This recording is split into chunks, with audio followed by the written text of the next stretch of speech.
This week's episode of House of the Dragon is What about... about episode 5? Oh, yeah. Yeah, you didn't do episode 5. I know. You didn't do episode 5. I know. Are you gonna do it? Are you gonna do episode 5? If I get a couple of people tell me they want to see Are it, you gonna? I'll make it after the season's finished. So you will make it. Is that okay? So you will make it. Yes. Is that okay? You will make it. I just said I'd go back and do You it. should have just said that. Shut the fuck up! This week's episode of House of the Dragon is about the power of the people and kissing. Where the wind blows, sun and rain don't stop. Just ease up, see yourself on top, and let's let no color control our thoughts. I hope our world may outlast our mantra. Sophisticated human minds. After all these lessons, spend some time. Hello, Jason Lannister from Season 1. This is the twin brother of Tyland off of the Green Council, and he's currently leading a Lannister army east from Casterly Rock to join the fight in the Riverlands and take Harrenhal. Jason has an army of about 8,000, but they're currently held up at the Golden Tooth with House Lefford. The Golden Tooth is kind of a choke point between the Westerlands and the Riverlands. Imagine a lesser version of the Twins, but connecting to the west instead of the north. Until Aemon confirms his support on Vhagar, Jason isn't going to move his troops past the Tooth. You know, because this thing is at Harrenhal. He also has Chekhov's lions that will probably show up in a battle later, but I doubt they're going to do much against a dragon. I'm sure there's something to be said about the Lannisters keeping the symbol of their house in cages while Targaryens ride and bond with theirs, but I'm not clever enough to make it. He dares to summon me! Ewan Mitchell brings so much energy and physicality to Aemond, I love it. He's also slowly turning into Aemond in real life. I wonder if the eye patch talks to him like the Green Goblin mask. It is I, the younger brother, who studies history and philosophy. After he became regent in the episode I didn't talk about, he quickly establishes that it's his way or the highway. He's having total wish fulfillment of basically being king and finally telling everyone what to do. I really appreciate how this scene keeps spinning as he gets up in everyone's face. The Green Council this season has evolved and changed dynamics in nearly every episode, and it's no different here when Aemond fires his mom. He also sends Serpenus back into the Riverlands knowing full well what horrors await him, and sends Tyland to go and treat with the Triarchy. The Triarchy have been warring with Westeros for decades now. They were who Corlys was fighting in Season 1, but the Greens are desperate for allies and they need a fleet to deal with Corlys's blockade in the Gullet. This is the very blockade that's leading to the riots in the city this episode, and the Blacks sending Uber Eats to turn the Smallfolk against the current crown. The small council is looking extra small now, with even less people to tell Aemon no. I wish now not for the good of the realm, but for the petty satisfaction of vengeance. The indignities of your childhood not yet sufficiently been avenged. I love how much this scene says with so little. The shot changing focus to his eye patch is like his response. This is who I am now, and this is what you made me. They are not peacocks, all shrieking and feathers. You have the gratitude of the crown. I wonder what Alicent's going to do with her newfound unemployment. She would fucking love paternity court. It's real hard for me to believe that they mind just because, you just gotta look at them. They look completely Mexican or Chinese or something. Hey look, Corlys' hand now. Yay! So Stefan Darklin, your grace. To the dismay of seemingly everyone except the man about to get burned to death, Rhaenyra has a plan to put Stefan Darklin on a dragon. The only big dragon that the Blacks have on hand is Syrax, Rhaenyra's dragon, because of the time when Rhaenys exploded. This would be less of an issue if Daemon would hurry up his character arc and actually send Rhaenyra an email, but as of this episode, he's not done that. In any case, I must now proceed as if I stand alone. Rhaenyra has a surplus of dragons, but the only targs without them are babies or have already tried claiming them. Cough cough Rhaena. Then who could do it? You. Putting Stefan on a dragon is a pretty hopeless idea, though he does have a Targaryen ancestor, his grandmother's grandmother Arianna. I looked into this by the way. The show made up Arianna, but grandmother's grandmother would place this woman at around the time of Aegon's conquest. Maybe Aegon had a third secret wife, or maybe this was just a little oversight that only losers like me would notice. Anyway, despite the low odds, Stefan is not only on board, but enthusiastically so. I honestly would have liked some resistance here. Maybe Stefan would only do it on a direct order or something so that Rhaenyra can get her hands dirty a bit this season, rather than the endless L's that Alicent takes, but no. Pretty much all accountability is on Stefan because Rhaenyra is an unambiguous good guy in this story. When he and a random dragon keeper burn to death, it isn't on account of Rhaenyra's desperation, but is instead on account of Stefan's stupidity. If your mother told you to jump off a cliff, would you? I well understand the risk and I accept it with gladness. This could have been a lot more potent if he was doing this reluctantly, but his death is a little undercooked and will almost certainly never be acknowledged again. Undercooked. Also, he looks at the fucking camera and says, "I've done it." I've done it. Right before dying. I know he's a tertiary character, but have a little respect, come on. Still, it is a pretty cool scene, and it's drawn out of a single sentence in the book, which is very impressive, and the way this keeper goes out is metal as fuck. I think this might even be Rhaenyra's first time seeing a person die to dragonflame. Having thought that I was up for most things, having watched it, I thought, oh, it turns out I actually don't want to be set on fire. Next scene. Daemon. Bacon. Is this guy still at fucking Harrenhal? Open the door! Open the door! Let me in, please. Okay, who do we got this week? Yeah. That could work, but not big enough. No. Ooh. Yeah, let's do Viserys. You never think of your father. His dignity. This week on Fuck Shit at Harrenhal, Daemon is rewatching Season 1. His vision this time around is of the night when he celebrated the death of Viserys' first son. The heir for a day. Did you say it? Wow. The dialogue here is identical to Season 1, which is cool, but I think it's reflective of the fact that this memory is vivid for Daemon. He remembers every aspect of it well.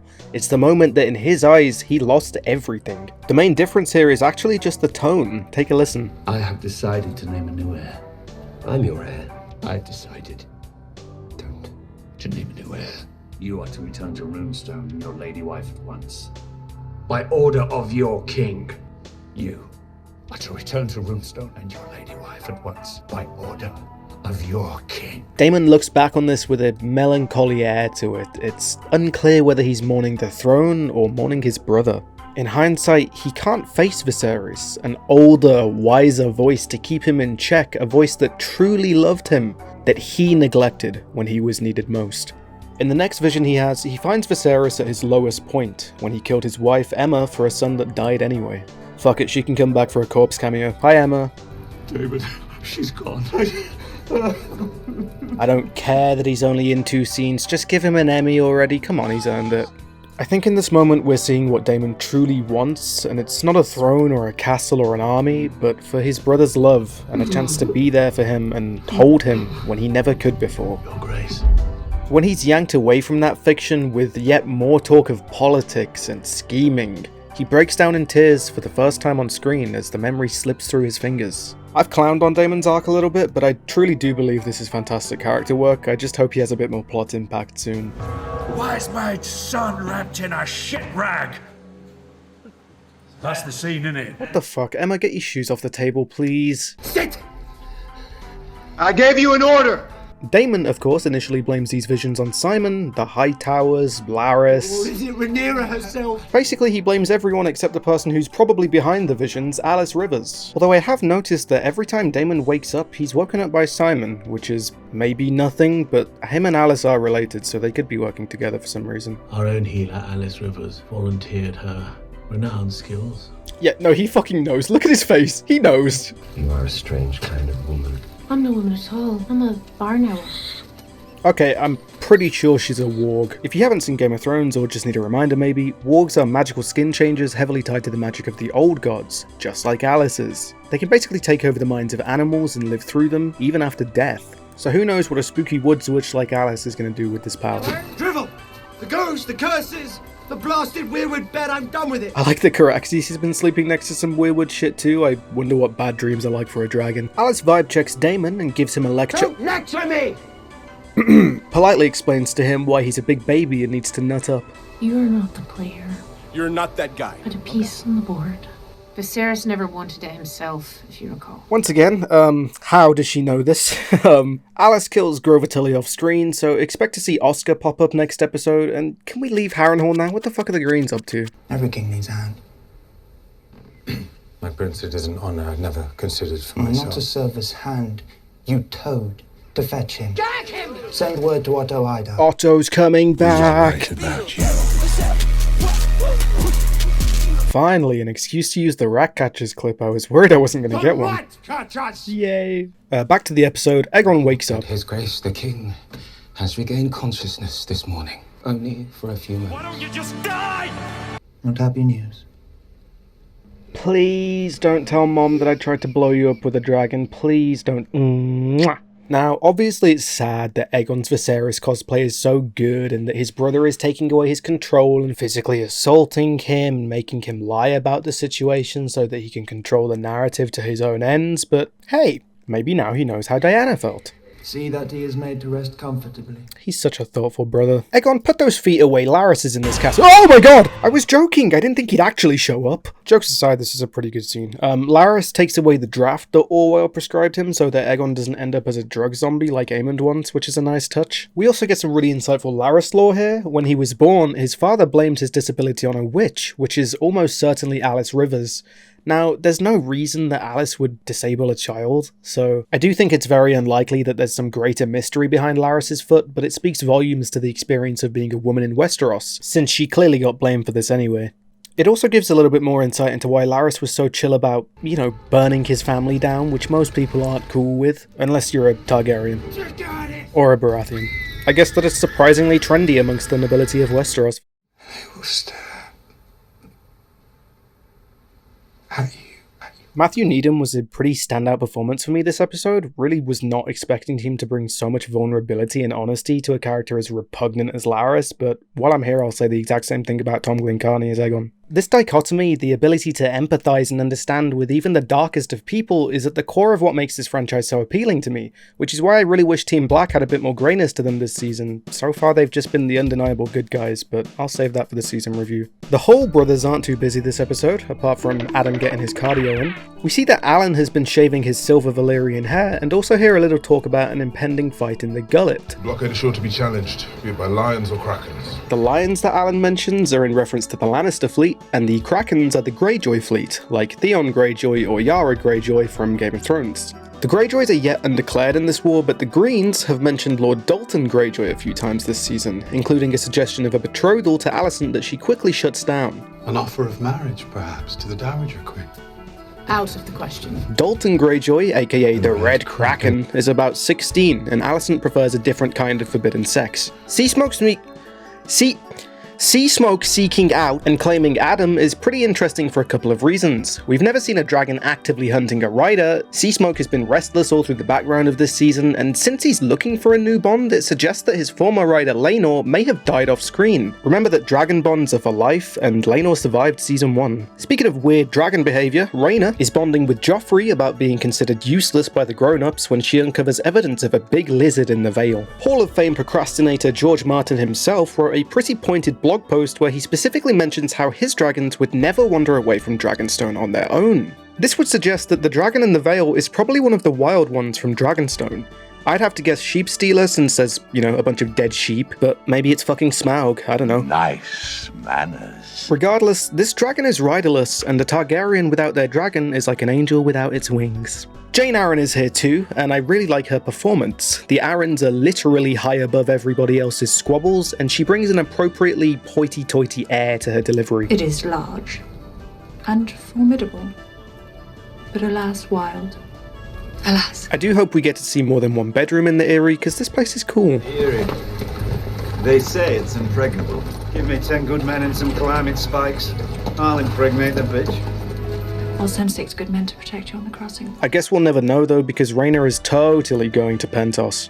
House Beesbury has raised arms against the High Tower host. War has now spread to the Reach, with the Beesburys joining Team Black. This is only natural since Sir Penis did this to their liege lord in season 1. Finally, some fucking payback in this show. We also get this really earnest and tender scene between Alicent and Gwaine, and they sell the vibe of distant siblings really well. Gwaine tells us all about Alicent's youngest child, Daemon, and surprise surprise, not being raised in King's Landing makes you nice. He's been minding his business, playing the lute and riding his dragon to Sarion. I'm really looking forward to seeing him in season 3. Meanwhile on Dragonstone, frustrated by her inability to take physical action, Rhaenyra and Mysaria ramp up their PR campaign. In the last episode, Rhaenyra's handmaiden Elinda Massey was sent to sow seeds of unrest among the common folk, evidently using people like Diana, the girl Aegon R-worded in season 1, and Sylvie from Aemon's brothel, to stir up anger in the people and spread misinformation about the Greens feasting lavishly while the small folk starve. Carriages full of sheep exclusively reserved for dragon dinner only add insult to injury, and pillars of the community like Ulf speak out against the injustice. The final nail in the coffin for this PR stunt is the I've already done the Uber Eats joke, haven't I? Grubhub that the Blacks send to the starving populace of King's Landing. The riot that promptly ensues is a really fun set piece. I liked seeing a darker side to Hugh as he beats up a guy for food, and Aegon's cronies getting mobbed to death was a surprising and sudden outburst of violence from an otherwise pretty calm episode. No! I need fucking hands. I'm not sure about the other two, but it looks like Leon Estamont definitely went down here. Heartbreaking. Alicent really needs to stop taking Helena to these things, it never ends well. Maybe, you know, we should all just sort of protect Helena at all costs. Well said, Matthew. This one stopped singing. Since Helena's ramblings are rarely just that, I think she's probably referencing Aegon here. Okay, I think that's it. I'm pretty sure I've covered everything. There's... Oh.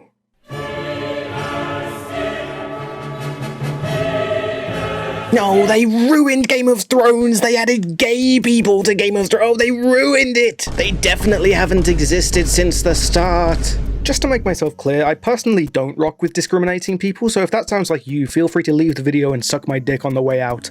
Rhaenyra and Mysaria are both two women who have been neglected and brushed aside by men for their whole life. They are both outsiders within their respective trade, and both of them had to put up with Daemon fucking Targaryen for years of their lives. It makes perfect sense that they'd be into each other. They're both hot too. Rhaenyra was giving Mysaria goo-goo eyes from day fucking one. These are two lonely people confiding in each other. Who cares if they're both girls? Rhaenyra admires Mysaria for being one of the few people on her council to vocally and explicitly support her in all she does. Mysaria trusts in Rhaenyra enough to talk about the scar her father gave her after presumably trying to kill her, and respects her for being kind to her, when every noble that she's met wouldn't have. Rhaenyra's hug is initially a "I'm so sorry for what happened to you" type beat until it lasts a little bit too long and they start sniffing each other and shit. Good for them! This is a pretty positive relationship for both of them if you forget about the fact that Rhaenyra has a husband, but I don't think Daemon would mind, he'd probably be into it. The two of them get cock-blocked, no, I'm not going to go there. They get interrupted by Laurent Marbrand, who is now the only surviving member of Rhaenyra's Queensguard, with news of a mysterious rider on Sea Smoke. I wonder who it is. Rhaenyra, who can only assume that this dragon rider is a new enemy combatant, says, Fuck it. I'll do it myself.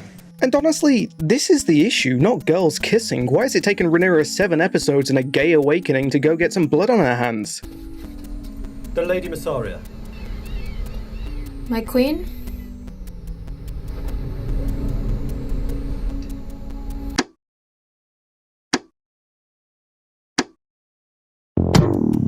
I don't know about the rest of you guys, but I want to see Rhaenyra the Cruel. You got 2 episodes to deliver. It's a shame that this episode is sitting with a lower rating than half of Season 8, but review scores are just arbitrary and meaningless numbers anyway.